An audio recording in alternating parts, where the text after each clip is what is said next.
Raymond Caldwell was 41 years old when a man in a designer suit stood on Raymond's own front porch and told him, with the casual confidence of someone who had never once been wrong about a room, to go find somewhere else to be. Raymond was wearing his weekend clothes, a gray thermal shirt, work boots he had owned for 8 years, a watch that looked like it had come from a gas station and had not. He was holding a bag of groceries he had stopped to pick up on the way home from Fort Bragg, where he had spent the morning in a command briefing with 4 other men whose combined service record ran past a century. He looked, in every visible way, like exactly what his wife had told her lover he was. A quiet, unremarkable man in a mid-level government position who was gone most of the week and who would not be a problem. The man on the porch was named Derek Fontaine. He was 44, a commercial real estate developer from Raleigh with a Mercedes in the driveway, and a jaw that suggested he had spent a portion of his adult life being told he was formidable. He was 6 feet tall. He was wearing a suit that cost more than Raymond's truck. He looked at Raymond with the mild contempt of a man reading a situation he believed he had already solved. "She doesn't want you here," Derek said. "That's the long and short of it." Raymond looked at the grocery bag in his hand. He looked at the door to his house, the house he had purchased in 2011, the house he had painted 3 times, the house where his mother had sat on the porch in the summer of her last good year. He looked at Derek Fontaine. He said nothing. What Derek Fontaine did not know, what neither of them had thought to discover in the 14 months they had been conducting their arrangement, was who Raymond Caldwell actually was when he was not wearing a gray thermal shirt and work boots. He had no idea that the quiet man with the groceries had been handed his 3rd star 11 months ago in a ceremony at the Pentagon, with the Secretary of Defense in the room. What happened next would end Derek Fontaine's most important contract, conclude Raymond's marriage on terms neither of them saw coming, and confirm something Raymond's grandmother had told him when he was 12 years old and had never once forgotten. Before we jump into the story, comment where in the world you are watching from and subscribe, because tomorrow's story is one you need to hear. The morning had started the way Raymond's mornings in Fayetteville always started, before light in the kitchen, with the particular quiet of a house in which only one person was truly awake. He made coffee in the French press his mother had given him the Christmas before she died. A simple chrome thing she had found at a church sale and cleaned until it looked like something from a catalog.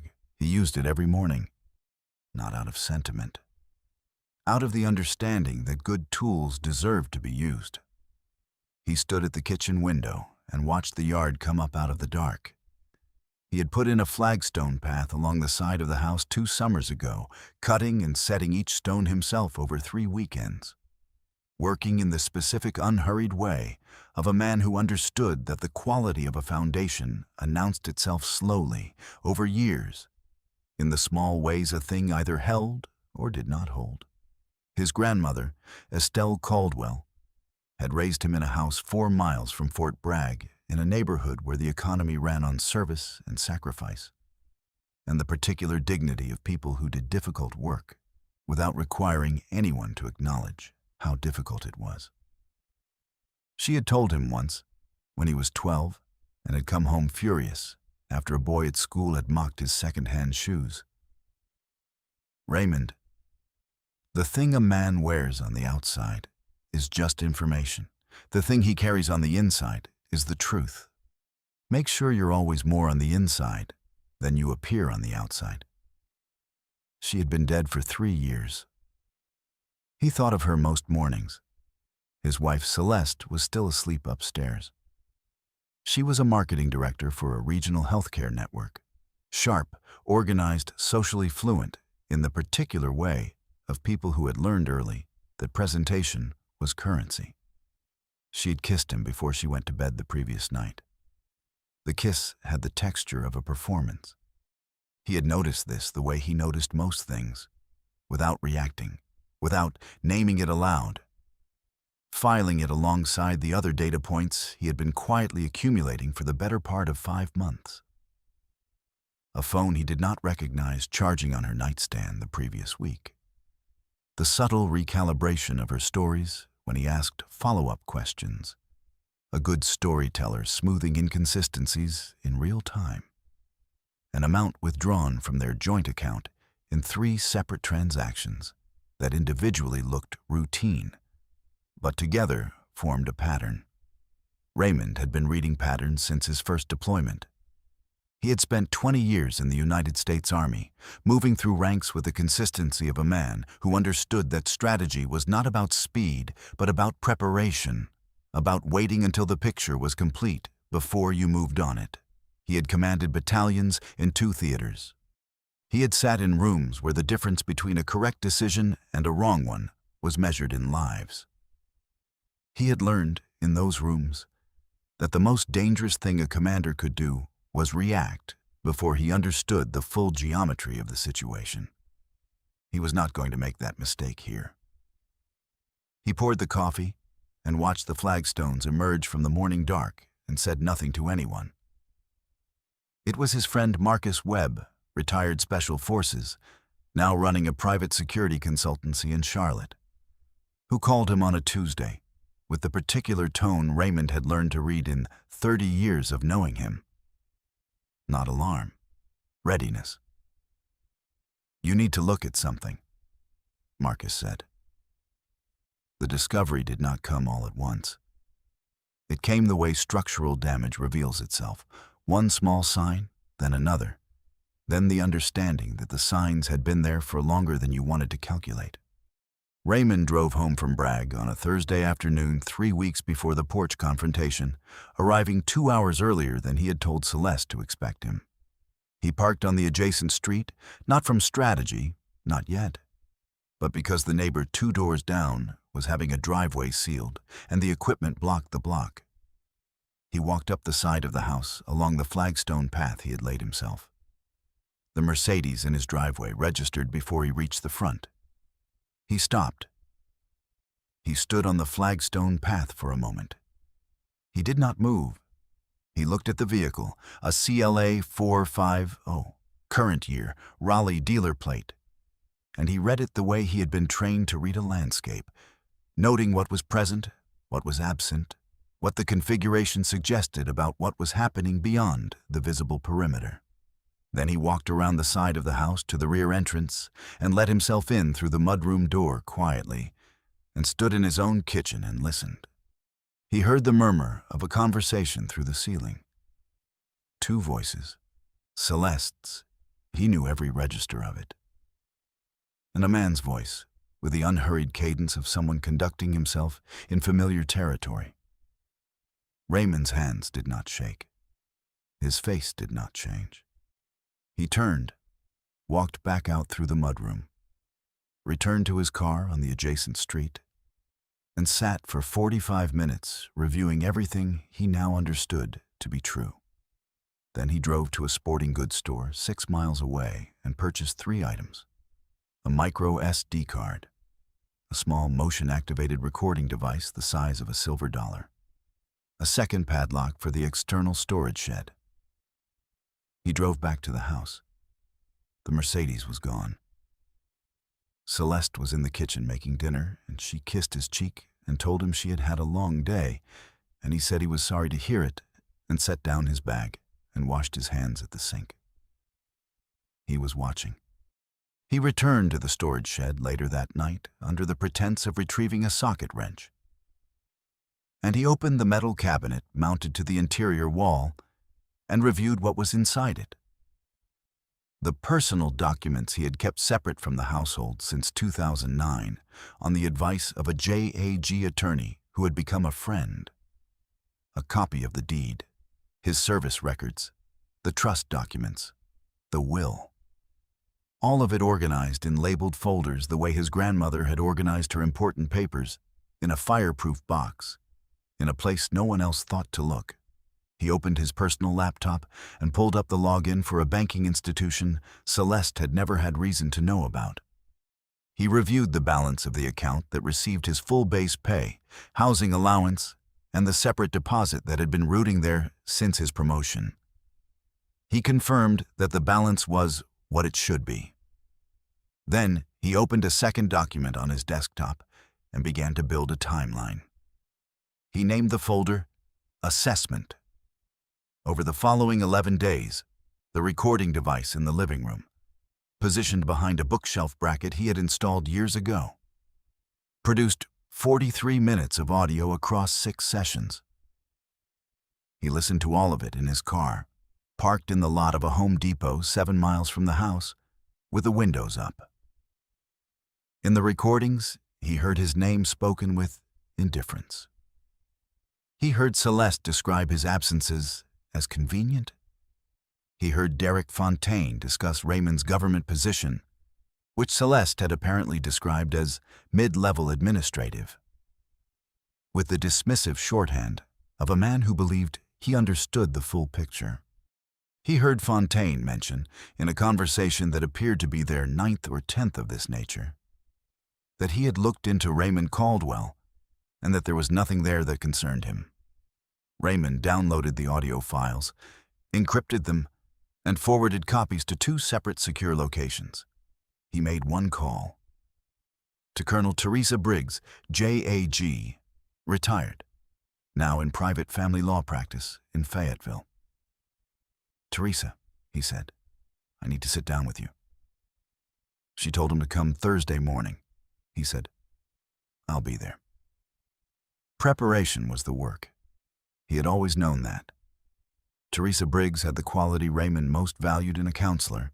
She gave you the complete picture without softening the edges. Her office was clean and direct, a single bookshelf of reference texts and 2 framed citations that she kept facing the wall. She had served 22 years in the Army Legal Corps before making the choice to practice privately. And she understood the intersection of military and civilian law with the particular fluency of someone who had navigated it from both sides.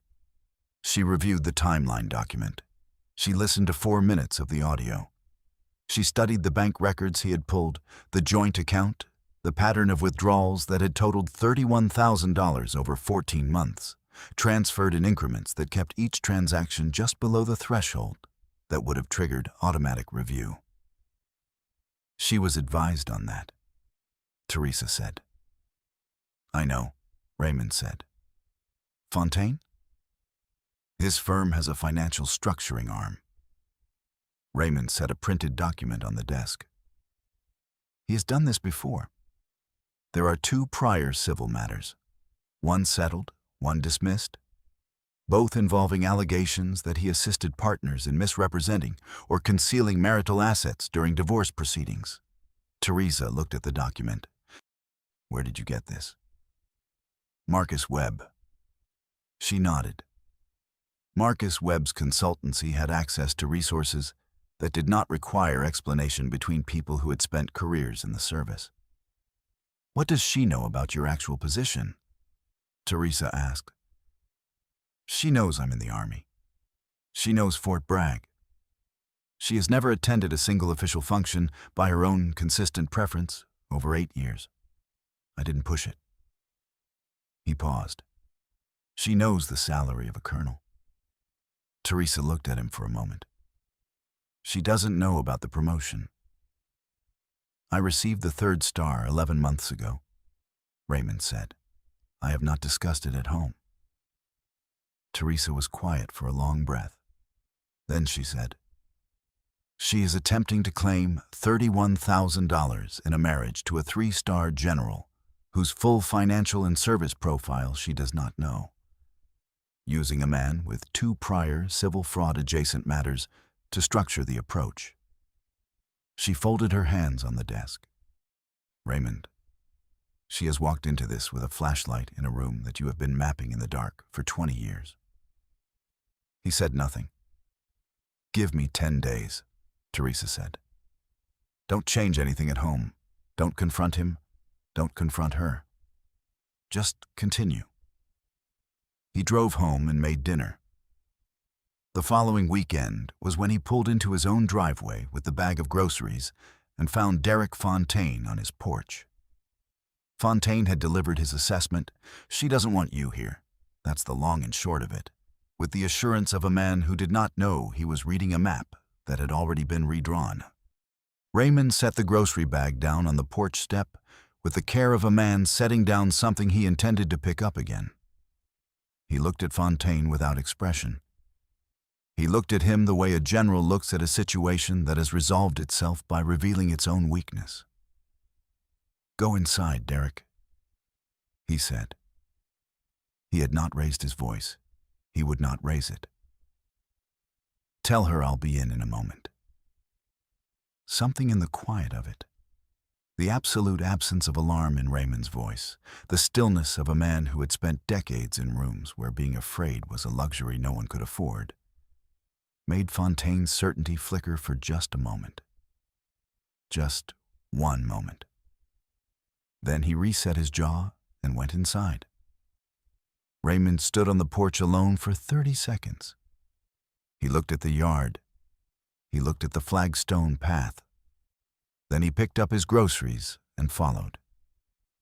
The morning of the meeting, 2 weeks later, Raymond put on his dress uniform for the first time outside of an official function since the promotion ceremony. He drove to Teresa's office.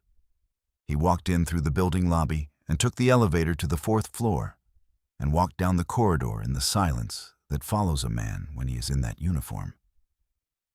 Not the silence of deference, exactly, but the silence of recalibration, of people adjusting their understanding of a room. Celeste was already there. She had brought her attorney, a younger man from a Raleigh firm who had set up his laptop on Teresa's conference table with the efficiency of someone who believed he was there to execute. Derek Fontaine had arrived separately, uninvited, and had been asked by the building receptionist to wait in the lobby. He was downstairs.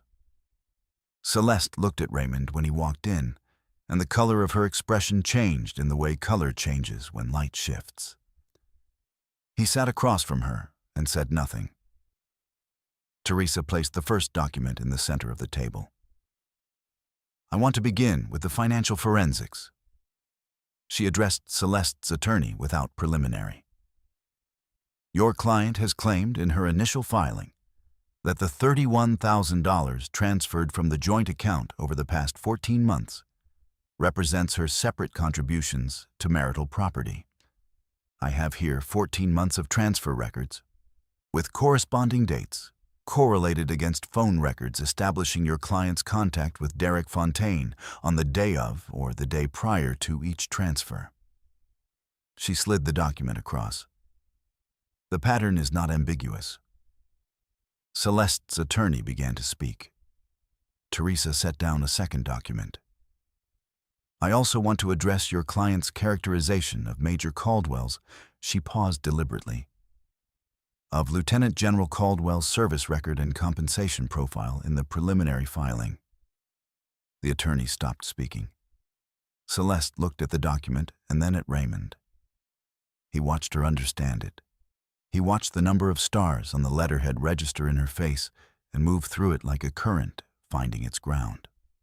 "Your client described her husband in the preliminary filing as a mid-level government administrator," Teresa said. "Lieutenant General Raymond Caldwell is the Deputy Commanding General of 18th Airborne Corps, a position he has held for 11 months. His compensation, benefits, and post-service entitlements are a matter of federal record and were misrepresented in your client's filing." She placed a third document on the table. "Intentional misrepresentation of a spouse's material circumstances in a divorce filing is sanctionable. I have also forwarded the audio recordings, obtained lawfully under applicable statute, to the appropriate office regarding Mr. Fontaine's role in structuring the financial transfers." From downstairs, Derek Fontaine was still waiting in the lobby. He would wait a long time. Celeste looked at Raymond across the table. "You never told me," she said. Her voice was not accusatory. It was the voice of someone trying to identify the precise moment a building began to fail. "You never asked," Raymond said. "Not once in 8 years did you ask what I did when I walked through that gate." He said it without heat, without blame, as a statement of pure, observable fact. "You told me what you assumed I was. I let you." He paused. "That was a mistake on my part. I thought the assumption would correct itself." He straightened the edge of the document in front of him. "I'm not angry with you, Celeste. I want to be precise about that." He looked at her steadily. "Anger is a resource.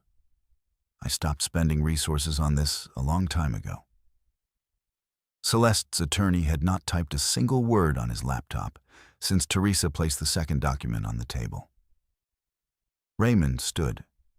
He buttoned the jacket of his dress uniform, a motion so practiced it was nearly invisible, and he gathered his copy of the file, and he looked around the room once, with the unhurried gaze of a man confirming that everything is as he left it. He nodded to Teresa. He walked to the door. He opened it. He did not look back. The corridor was quiet. His footfalls were measured. He took the elevator to the lobby. Derek Fontaine was sitting in a chair near the reception desk, still in the suit, still with the jaws set, still with the posture of a man who was accustomed to waiting on his own terms. He looked up when the elevator opened. He looked at the uniform. He looked at the stars. Raymond walked past him without slowing. He did not look down. He did not speak. He simply walked through the glass lobby doors and out into the November air and to his car. And he sat for a moment in the quiet of it. And then he drove. 16 months later, the Japanese maple he had transplanted from the old house to the new one, a slender tree with bark the color of charcoal and leaves that went ember red in October, had taken hold in the corner of the yard of a house in Pinehurst that Raymond had purchased and spent 4 months renovating. He was on the back porch with coffee in the morning, which was where he was most mornings now. The porch faced east. The light came in low and clean over the tree line and made the yard look like something from a photograph of a place where a man had earned the right to be still. Diana was inside. She was a federal magistrate judge he had met at a conference in D.C., a woman with a quiet precision to the way she occupied space and the particular quality of paying complete attention when she listened. She had not asked him once to explain himself. She had asked him, on their second meeting, what he intended to build next, meaning architecture, meaning the renovation project, and had listened to his full answer without interruption. That had been enough for Raymond to understand something important. Derek Fontaine's firm, Meridian Capital Partners, had lost its largest municipal contract in Cumberland County 4 months after the meeting in Teresa's office, a contract for which the county had cited irregularities in the bid documentation. A related civil complaint filed by a prior business partner had been settled under terms that required Fontaine to divest from 2 active development projects. He had relocated his operations to Wilmington. Marcus Webb, who kept his ear to these things without being asked, had told Raymond this over the phone in the same tone one reports weather. Celeste was in Raleigh. She was in marketing. The social circle she had spent a decade building had largely contracted. Her former best friend, a woman named Portia, who had been maid of honor at their wedding, had not spoken to her since the details of the filing became known among their mutual acquaintances. Raymond had heard this through Portia herself, who had called him to apologize for not telling him sooner what she had suspected. He had told her there was nothing to apologize for. He pressed his palms flat on the porch railing and looked at the maple. It was bare now in the early winter. Just the dark architecture of its branches against the pale sky, the structure visible without the surface. The way his grandmother had always said the truth of a thing was only readable once you stripped away what it had been dressed in. The coffee was warm in his hands. He had built everything that mattered. He was going to keep building. He was not in a hurry. He had never been in a hurry. Some things, he knew, had always known, had been told before he was old enough to fully understand the weight of it. Some things were only built right by men who understood the difference between patience and waiting. Waiting was passive. Patience was work. Patience was the daily, deliberate act of a man who already knew what he was building and was simply unwilling to cut a corner on the foundation. His grandmother had understood that. Cecil had understood that. Raymond had understood it since the first time he stood at parade rest in the gray pre-dawn of basic training and felt, in the soles of his boots and the straightness of his spine, the first clear shape of who he was going to be. He was free. He was solvent. He was unbothered. I hope you enjoyed that one. Be sure to like the video and subscribe so you don't miss the next story. I've picked out 2 more for you that I think you'll really like.